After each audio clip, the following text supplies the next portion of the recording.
રાણાવાવ તાલુકાના રાણા બોરડી ગ્રામ પંચાયતમાં 25 વર્ષ દરમિયાન વિકાસ કાર્યોના નામે કરોડોનો ભ્રષ્ટાચાર થયો હોવાની કેન્દ્ર અને રાજ્ય સરકારને રજૂઆત થતાં આ મામલે તપાસ સમિતિની રચના કરાઈ છે। પોરબંદરની મિશન માતૃભૂમિ સંસ્થા દ્વારા કેન્દ્ર અને રાજ્ય સરકારને રજૂઆત કરી જણાવાયું હતું કે રાણા બોરડી ગ્રામ પંચાયતમાં છેલ્લા 2 દાયકાથી એકતરફી શાસન ચાલી રહ્યું છે। ગ્રામ પંચાયતના વિકાસ કાર્યો માટે સરકાર દ્વારા આપવામાં આવતી ગ્રાન્ટમાં મોટો કૌભાંડ થવાની શક્યતા છે, જેમ કે 14મું નાણાપંચ, 15મા નાણાપંચ, 16મા નાણાપંચમાં સરકારે ફાળવેલ ગ્રાન્ટ અને ગટર લાઇન, પાણી રોડ, પાવર બ્લોક અને ખાસ પ્રધાનમંત્રી મુખ્યમંત્રી આવાસ યોજના જેવા વિકાસ કાર્યોનો પણ ગેરકાયદેસર રીતે દુરુપયોગ કરવામાં આવ્યો હોવાનો ફરિયાદમાં ઉલ્લેખ કરવામાં આવ્યો હતો। એ સિવાયના આ વિકાસ કાર્ય દરમિયાન રજૂ કરાયેલા બિલોમાં નકલી પેઢીઓ બનાવીને સરકારને ગેરમાર્ગે દોરીને સરકારી નાણાં પાસ કરાવવામાં આવ્યા હોવાની શક્યતાઓ છે। આથી છેલ્લા 20 વર્ષ દરમિયાન ગ્રામ પંચાયતને મળેલી તમામ પ્રકારની ગ્રાન્ટો અને સહાયોની નિષ્પક્ષ તપાસ કરવા રજૂઆત કરાઈ હતી, જેના પગલે તંત્ર દ્વારા તપાસ સમિતિની રચના કરાઈ છે।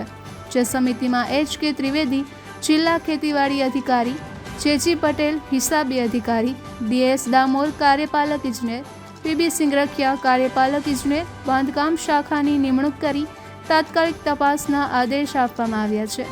મિશન માતૃભૂમિ ટીમે જણાવ્યું હતું કે તેના દ્વારા છેલ્લા 2 વર્ષથી પુરાવાઓ એકત્રિત થતા હતા અને આ માટે 5 જણની ટીમ બનાવીને સમગ્ર કૌભાંડ મામલે ઝીણવટભરી તપાસ કરી હતી અને સરકારી ગ્રાન્ટના અભ્યાસ બાદ જ કેન્દ્ર અને રાજ્ય સરકારનું ધ્યાન દોરવામાં આવ્યું હતું, જેના પગલે તપાસ સમિતિની રચના કરાઈ છે।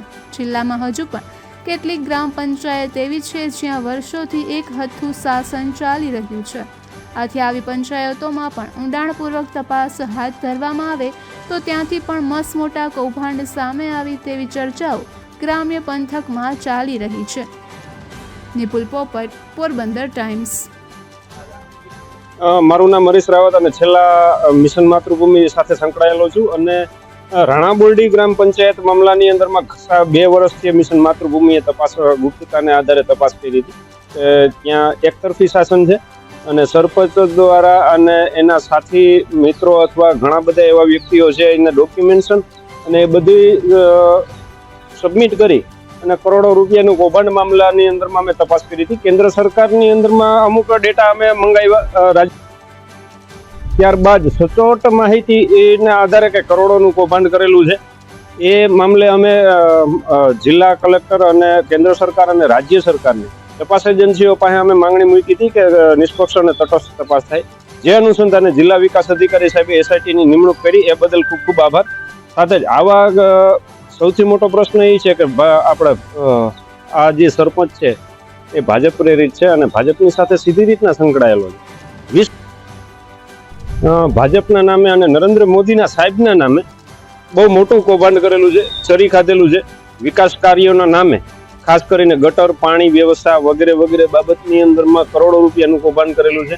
આ અનુસંધાને જ અમે ફરિયાદ કરેલી હતી કેન્દ્ર સરકાર અને રાજ્ય સરકારની અંદરમાં ન્યાય મંત્રાલયમાં કરેલી હતી અને હવે આગળ અમારું જોવાનું એ રહેશે, બરોબર, કે આ એસઆઈટીની નિમણૂક થઈ છે એ એસઆઈટી જે પ્રથમ રિપોર્ટ અમને સબમિટ કરે તે સંદર્ભની અંદરમાં કેટલો તફાવત આવે, અમારા ડેટા તપાસ એસઆઈટી દ્વારા થયેલી છે એ બાબતમાં જરૂરી લાગશે, બરોબર। તો ન્યાયપાલિકાની અંદરમાં પણ અમારી જવા માટેની પૂર્ણ તૈયારી છે।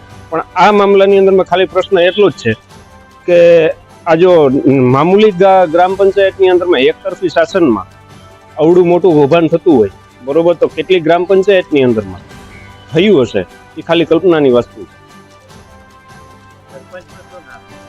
સાંગાજી વામોરી।